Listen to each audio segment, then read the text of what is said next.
ஞானானந்தமயம் தேவம் நிர்மலஸ்படிகாகிருதிம் ஆதாரம் சர்வ வித்யானாம் ஹயக்ரீவம் உபாஸ்மகே. நெக்ஸ்ட் ஜென் டிவி நேயர்களுக்கு அஸ்ட்ரோ கேஎஸ் ஐயங்காரின் பணிவான நமஸ்காரங்கள். வக்ர குரு பெயர்ச்சி. வக்ர குரு பெயர்ச்சி என்றால் என்ன அப்படின்னு பார்க்கும்பொழுது, வக்ரம் அப்படின்னு சொல்லும்பொழுது சூரியனிலிருந்து குரு 5 ராசிகள் தள்ளி இருக்கக்கூடிய காலகட்டத்தில் வக்கரமாகக்கூடிய வாய்ப்பு உண்டு. இதில் என்ன அப்படின்னா, பொதுவாகவே எல்லா கிரகங்களும் வக்கரமாகும், ராகு கேது சூரியன் சந்திரனை தவிர. மிச்சம் இருக்கக்கூடிய கிரகம்னு சொல்லக்கூடியது பார்த்தேனால் மிச்சம் 5 கிரகங்கள் சூரியன் சனி புதன் சுக்கிரன் செவ்வாய், இந்த 5 கிரகங்களும் வக்கரமடையும். ஆனால் புதனும் சுக்கிரனும் வக்கரமடையக்கூடிய காலகட்டம் பார்த்தேனால் ஒரு 2 ராசி தாண்டும் பொழுதே அதாவது புதன் சுக்கிரன் இதெல்லாம் 2 ராசி சூரியனை விட்டு தாண்டும் பொழுதே வக்கரகதி அடைஞ்சிடும். ஆனால் குரு சனி இந்த 2 கிரகங்களும் ராஜ கிரகங்கள், மிகவும் மெதுவாக செல்லக்கூடிய கிரகங்கள்னு சொல்லக்கூடியது. சூரியனை விட்டு 5 அதாவது சூரியன் 5 ராசிகள் தாண்டி இருக்கக்கூடிய காலகட்டத்தில் வக்கரகதி அடையும். அதற்கு பிறகு 9வது ராசியில் வக்கர நிவர்த்தி அடையும். பொதுவாகவே அப்படி பார்க்கும்பொழுது பார்த்தோம்னா, இந்த வருஷம் புரட்டாசி மாதம், குரோதி வருஷம் புரட்டாசி மாதம் 29ஆம் தேதி செவ்வாய்க்கிழமை அன்னைக்கு, அதாவது 15/10/2024 அன்னைக்கு வக்கரகதி குரு பகவான் அடைகிறார். சூரியனுடைய ஒளியை விட்டு ரொம்பவும் தூரம் போகிற மாதிரி இருக்கும். அது தவிர பார்த்தீங்கன்னா, உங்களுடைய பொதுவாகவே குரு பகவான் வக்கர நிவர்த்தி பெறுறது அப்படின்னு பார்க்கும்பொழுது தை மாதம் 29ஆம் தேதி, அதாவது 11/2/2025 அந்த காலகட்டத்தில் வக்கர நிவர்த்தி அடைகிறார். சரி, குரு பகவானை பொறுத்தவரையிலும் அப்படின்னு பார்த்தாலேயானால் ஒரு ராசியை விட்டு அடுத்த ராசி போகிறதுக்கு கிட்டத்தட்ட 12லிருந்து 13 மாதம், கிட்டத்தட்ட 30-35 நாட்கள் ஒரு நட்சத்திர பாதத்தை அவர் கடப்பார். ஒரு நட்சத்திர பாதத்தை கடக்கணும்னா ஒரு கிட்டத்தட்ட பார்த்தீங்கன்னா ஒரு 35லேருந்து 40 நாள் ஆகும். இவர் ஒரு ராசியிலிருந்து அடுத்த ராசிக்கு போகிறார் அப்படின்னு சொல்லும்பொழுது மினிமம் 12 மாதங்கள், இல்லைன்னா ஒரு வருஷத்துலேருந்து 13 மாதம் வரலும் ஆகும். இப்போ வக்கரகதியில் பார்த்தீங்கன்னா 120 நாள் வக்கரகதியில் இருக்கார். எப்போன்னா, அதாவது 15/10/2024 11/2/2025 வரை இருக்கக்கூடிய காலகட்டத்தில் வக்கரகதி அடைகிறார். இந்த வக்கரகதியில் பார்த்தீங்கன்னா மிருகசீரிஷம் 2ஆம் பாதத்திலிருந்து ரோகிணி 3ஆம் பாதம் வரலும் வர்றார். அதற்கப்புறம் வக்கர நிவர்த்தி ஆகிடுறது. சரி, இப்போ வக்கரம் ஆகும்பொழுது என்னென்ன பலன்களை கொடுப்பார் அப்படின்றத பார்க்கலாம். வக்கரம் ஆறுது அப்படின்னா என்ன அப்படின்னு பார்க்கும்பொழுது, பின்னோக்கி செல்லக்கூடியதாக தெரியுமே தவிர பின்னோக்கி எந்த கிரகமும் செல்லாது. ராகு கேதுவை தவிர எந்த கிரகங்களும் பின்னோக்கி செல்லாது. அதாவது சூரியனுக்கும் குருவுக்கும் உண்டான இடைவெளி அதிகமாக இருக்கக்கூடிய காலகட்டம். அதனால் பின்னோக்கி செல்வதை போல தெரியும். அதாவது 2 ட்ரெயின் பேரலாக போகும்போது ஒரு ட்ரெயினை விட நம்ம போயிட்டுருக்கிற ட்ரெயின் பின்னாடி போகிற மாதிரி இருக்கும். ரெண்டுமே ஈக்குவல் டிஸ்டன்ஸில் ஈக்குவல் ஸ்பீடில் அதனுடைய ஆர்பிட்லேயே போயின்னு இருக்கும். இப்போ பார்த்தீங்கன்னா குரு பகவான் வக்கரகதி அடையும் போது என்ன ஆகும் அப்படின்னா, அவருக்கு உண்டான அந்த ஒரு தீட்சிண்யம் கொஞ்சம் கம்மியாகக்கூடிய வாய்ப்புகள் நிச்சயமாக உண்டு. அதன் மூலியமாக அதாவது சுபகிரகமான குரு பகவான், அதாவது அதீத சுபர்னு சொல்லக்கூடியவர், அதாவது கிரகங்களிலேயே முதல் சுபர்னு சொல்லக்கூடியவர் குரு பகவான். எந்த இடத்தில் இருந்தாலும் அவர் கெடுதலை செய்ய மாட்டார். அதனால் ஒன்று அவருடைய விஷயத்தை அவர் செய்ய வேண்டிய செய்வாரே தவிர அவருக்கு எதிர்வினையாக செய்ய தெரியாது, செய்யவும் மாட்டார். தவறான விஷயங்கள் செய்ய மாட்டார். அதனால தான் அவர் குரு பகவான் பேர் வச்சு குரு அப்படின்னு சொன்னாலே அது பெரிய ஏற்றத்தை கொடுக்கக்கூடியவர்.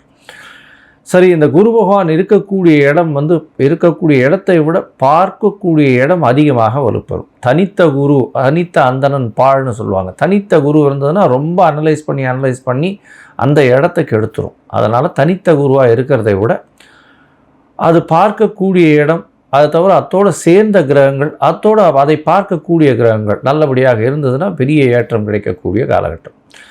சரி, இப்போ வக்கர குருவாக இருக்கே, இப்போ எப்படி இருக்கும் அப்படின்னா, வக்கர குருவாக இருக்கும்பொழுது என்னென்ன சுப பலன்கள் கொடுக்கணுமோ அந்த சுப பலன்களை கொடுக்காமல் நிறுத்துவார். இதன் மூலியமாக சுபங்கள் வரக்கூடியது அப்படின்னு பார்க்கக்கூடிய காலகட்டத்தில் சிறு தடங்கள் ஏற்படக்கூடிய காலகட்டமாக அமையும்.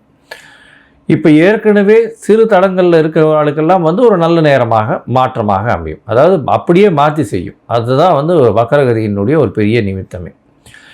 இப்போ வக்கரகதியில் இருக்கும்பொழுது என்ன அப்படின்னு பார்த்தோம்னா, சூரியனுடைய சப்தம பார்வையில் குரு வக்கரகதியில் இருக்கும்பொழுது அந்த காலகட்டத்தில் பார்த்தீங்கன்னா சிவராஜ யோகம்னு சொல்லக்கூடியது அமையிறது. இந்த சிவராஜ யோகம் அமையிறதுனால என்ன அப்படின்னா, நினைத்த காரியங்கள் எல்லாமே நிச்சயமாக வெற்றி பெறக்கூடிய வாய்ப்பு உண்டு.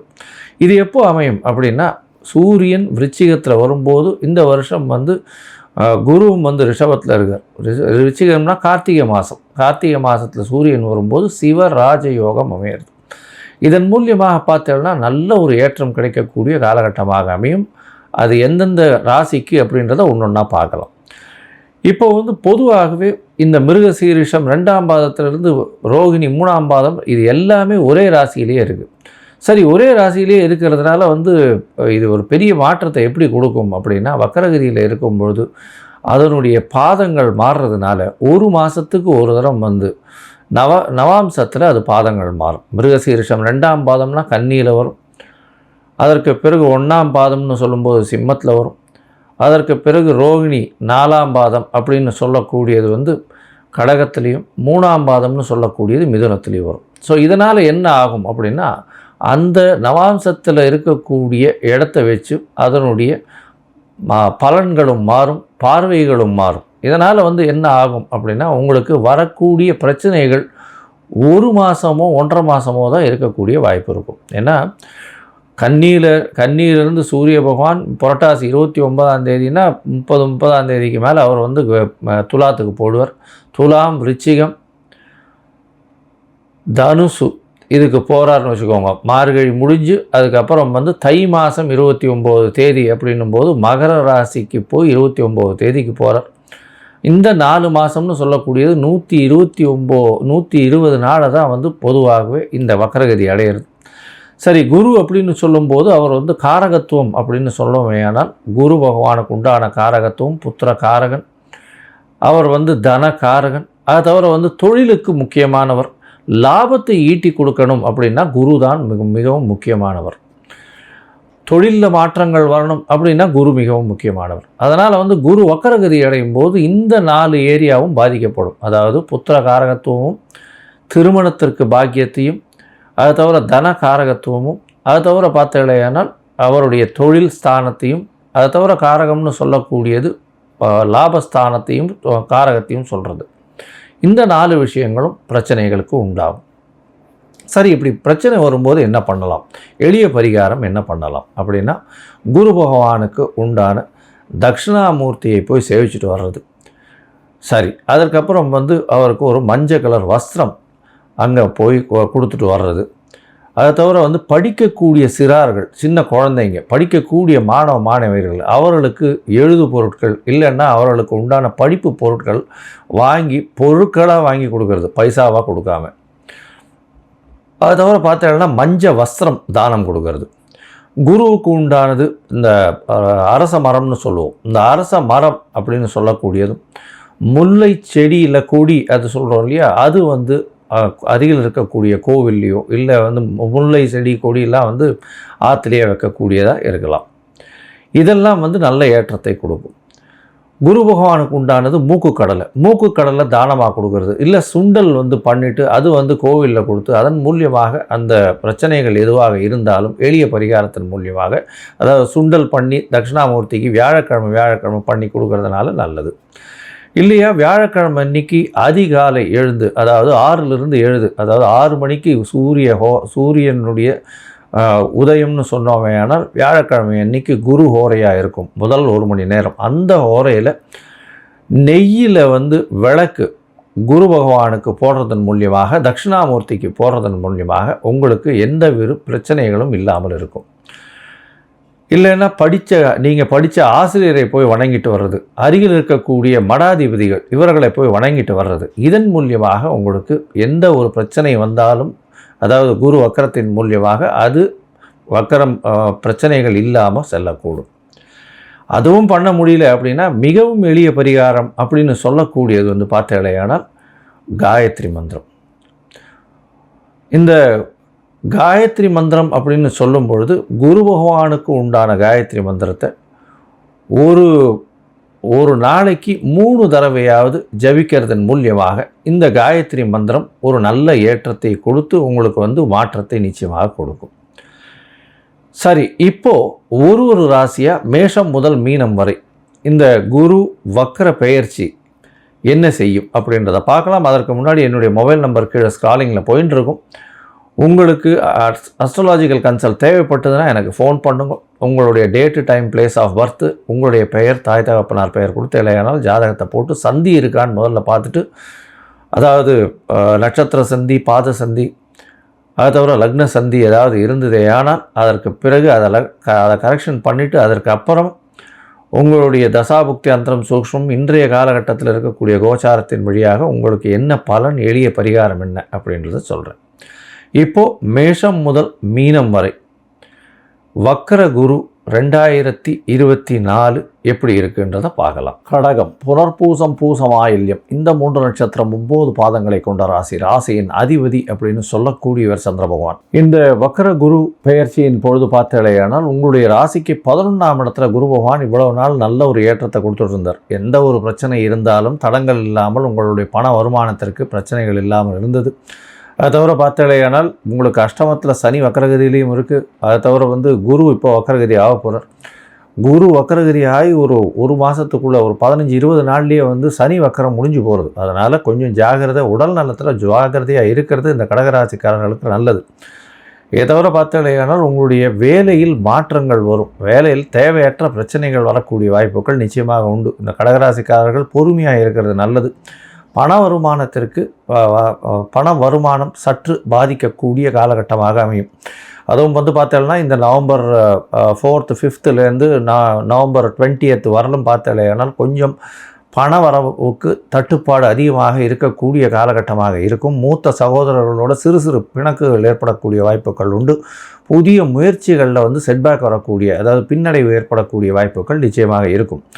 உங்களுடைய ராசிக்கு பார்த்தேனால் குரு பகவான் 11ஆம் இடத்துல இருக்கிறது நிச்சயமாகவே நல்லது. ஆனால் அவர் வக்கரகதி பெற்று இருக்கிறதுனால ஒரு சில மாதங்கள், அதாவது 120 நாட்களில் எல்லா நாட்களுமே பிரச்சனை கொடுக்குமா அப்படின்னு பார்த்தோம்னா முதல் 30 நாளில் சிறு சிறு பிரச்சனைகளை கொடுக்கும். முதல் 30 நாளில் பார்த்தேனால் உங்களுடைய ராசிக்கு 3ஆம் இடத்துல வக்கரகதியில் இதில் இருக்கிற தவாம்சத்தில் 3ஆம் இடத்துல இருக்கிறதா வரும். ஏன்னா கண்ணியில் இருக்கிற மாதிரி வர்றதுனால அந்த காலகட்டத்தில் உங்களுடைய முயற்சிகளில் பின்னடைவு ஏற்படுத்தக்கூடிய வாய்ப்பு உண்டு. இதில் முக்கியமான விஷயம் என்ன அப்படின்னா, சனி வக்கர நிவர்த்தி ஆகிடுறது. இந்த நவம்பர் மாதத்தில் சனி வக்கர நிவர்த்தி ஆகிறதுனால நிச்சயமாக உங்களுக்கு சிறு சிறு உடல்நல பிரச்சனை வரக்கூடிய வாய்ப்பு உண்டு. செய்யக்கூடிய வேலையில் பிரச்சனைகள் வரக்கூடிய வாய்ப்புகள் நிச்சயமாக இருக்கும். வேலையில் மாற்றங்கள் நிச்சயமாக இருக்கும். தேவையற்ற பிரச்சனைகள் வரக்கூடிய வாய்ப்பு. அதை தவிர வண்டி வாகனங்களில் போகும்போது ஜாகிரதையாக இருக்கிறது ரொம்பவும் நல்லது. மூத்த சகோதரர்கள் மூலியமாக சிறு சிறு பிரச்சனைகள் வரும். சகோதரர்கள் கூட சிறு பிணக்கு ஏற்படக்கூடிய வாய்ப்புகள் நிச்சயமாக உண்டு. இந்த காலகட்டத்தில் பார்த்தேனால் இந்த 120 நாள் குரு வக்கர பயிற்சியின் காலகட்டத்தில் இந்த ராசிக்காரர்களுக்கு, அதாவது கடகராசிக்காரர்களுக்கு திருமணத்திற்கு யோகம் இந்த வருஷம் மொத்தமே இருக்குது. 11ஆம் இடத்தில் இருக்கக்கூடிய குரு உங்களுடைய ராசிக்கு 7ஆம் இடத்தை பார்க்கறது விசேஷம். இருந்தாலும் இப்போ வக்கரம் பெற்ற குருவாக இருக்கிறதுனால 7ஆம் இடத்தை பார்த்தாலும் அந்த அளவுக்கு ஒரு நல்ல ஏற்றத்தை கொடுக்காது. இதன் மூலியமாக பார்த்தேனால் திருமணத்திற்கு வரக்கூடிய ஜாதகங்கள் தட்டி போகக்கூடிய வாய்ப்புகள் நிச்சயமாக வரும். அதாவது கைகிட்ட அது நடைபெறும் அப்படின்னு பார்க்கக்கூடிய காலகட்டத்தில் அது தட்டி போகக்கூடிய வாய்ப்புகள் உண்டு. இந்த வக்கர பயிற்சியில் பார்த்தேனால் உங்களுடைய ராசிக்கு 5ஆம் இடத்தை பார்க்குறார் குரு பகவான். வக்கர குருவை பார்க்கக்கூடிய காலகட்டம். சூரியன் அந்த காலகட்டத்தில் இருப்பார். அதாவது எப்போன்னா 15/10 இது 11ஆம் மாதம் 15ஆம் தேதி வரலும் இருக்கக்கூடிய காலகட்டத்தில் விருச்சிக மாதம் வரும். இந்த காலகட்டத்தில் நிச்சயமாக அங்கே இருக்கக்கூடிய வாய்ப்புகள் உண்டு. அதனால் சூரியனும் குருவும் வக்கர குருவும் ஒருவருக்கொருவர் பரஸ்பர 7ஆம் பார்வையாக 180 டிகிரியில் இருக்கிறது பெரிய விசேஷம். இது சிவராஜ யோகம் அப்படின்னு சொல்லக்கூடியது. இந்த காலகட்டத்தில் கொஞ்சம் அதாவது உங்களுடைய குடும்பத்தில் நல்ல ஏற்றம் இருக்கும். கணவன் மனைவியிடையே பேச்சுக்கள் கொஞ்சம் அரசல், அதாவது கொஞ்சம் பிரச்சனைகள் பேச்சுக்கள் கொஞ்சம் அதிகமாக கூட இருக்கக்கூடிய வாய்ப்புகள் உண்டு. பண வரவுக்கு கொஞ்சம் தங்கு தடையின்றி வரக்கூடிய வாய்ப்பு இருக்கக்கூடும். இருந்தாலும் சனி பகவான் வக்கர நிவர்த்தி ஆனதுலேருந்து அப்போ பண வரவிற்கு பிரச்சனையை கொடுக்கக்கூடிய காலகட்டமாக இருக்கும். ஏன்னா சனி பகவான் உங்களுடைய ராசிக்கு 2ஆம் இடத்தை வேற பார்க்குறார். அதாவது வக்கர நிவர்த்தியாய் உங்களுடைய ராசிக்கு 2ஆம் இடத்தை பார்க்கும்போது குடும்பத்தில் சிறு சிறு குழப்பங்கள் வரும். கணவன் மனைவியிடையே அந்யோன்யங்கள் குறையக்கூடிய வாய்ப்புகள் நிச்சயமாக உண்டு. இந்த காலகட்டத்தில் பார்த்தலையானால் ஜனவரிக்கு மேலே, ஜனவரி 2025க்கு மேலே பார்த்தோன்னா உங்களுடைய ராசியிலேயே நவாம்சத்தில் குரு இருக்கக்கூடிய காலகட்டம் வரக்கூடிய அந்த காலகட்டத்திலிருந்து உங்களுக்கு ஒரு பெரிய ஏற்றம் கிடைக்கும். அந்த காலகட்டத்தில் உங்களுக்கு திருமணம், தடைப்பட்ட திருமணங்கள், அதாவது 10ஆம் மாதத்துலேருந்து 12ஆம் மாதம் வரலும் தடைப்பட்ட திருமணங்கள்லாம் 1ஆம் மாதம் ஜனவரி மாதம் தை மாதத்தில் நிச்சயமாக கைகூடக்கூடிய வாய்ப்புகள் நிச்சயமாக உண்டு. மூத்த சகோதரர்களுக்கு மூலியமாக பிரச்சனைகள் நிச்சயமாக வரும்னு சொல்லியிருக்கேன். அதை தவிர பண லாபங்கள் வரக்கூடிய தொழிலில் இருக்கிறவங்க, தொழிலில் பண லாபங்களில் சற்று பின்னடைவு ஏற்படக்கூடிய வாய்ப்புகள் உண்டு. 2வது திருமணத்திற்கு பார்த்து கொண்டு இருப்பவர்களுக்கு சிறு சிறு பிரச்சனை ஏற்படும். அவர்களுக்கு 2வது திருமணத்திற்கும் பாக்கியம் இந்த காலகட்டத்தில் தட்டி போகக்கூடிய வாய்ப்புகள் உண்டு. இதை தவிர பார்த்தீங்கன்னா உங்களுடைய முயற்சிகளில் பின்னடைவு இருக்கும். வெளிநாடு வெளியூர் போகணும்னு பார்த்துட்டு இருக்கவாளுக்கெல்லாம் அந்த அளவு ஏற்றத்தை கொடுக்காது.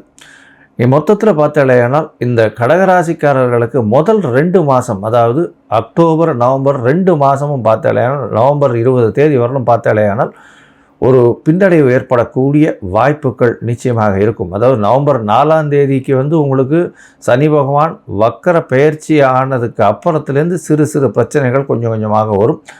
குரு வக்கர பெயர்ச்சி முடிவடைகிற வரலும், அதாவது 2ஆம் மாதம் வரலும். ஆனால் ஜனவரியிலிருந்து திருமணத்திற்கு ஏதுவாக இருக்கும். 2வது திருமணத்திற்கு பார்த்து கொண்டிருப்பவர்களுக்கு கண்டிப்பாக 2வது திருமணமாகும்.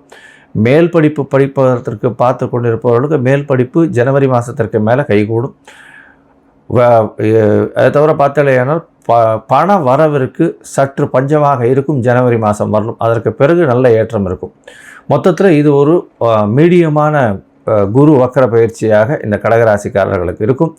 நீங்கள் அருகில் இருக்கக்கூடிய அதாவது சென்னைக்கு அருகில் இருக்கக்கூடிய பாடி திருவலிதாயம்னு ஒரு இடம் இருக்குது. அங்கே தட்சிணாமூர்த்தியை போய் வழிபட்டு வர்றது மூலியமாக நல்ல ஒரு ஏற்றமும் மாற்றமும் உங்களுடைய வாழ்வில் நிச்சயமாக வரும். லோகா சமஸ்தா சுகினோ பவந்து. நன்றி, நமஸ்காரம்.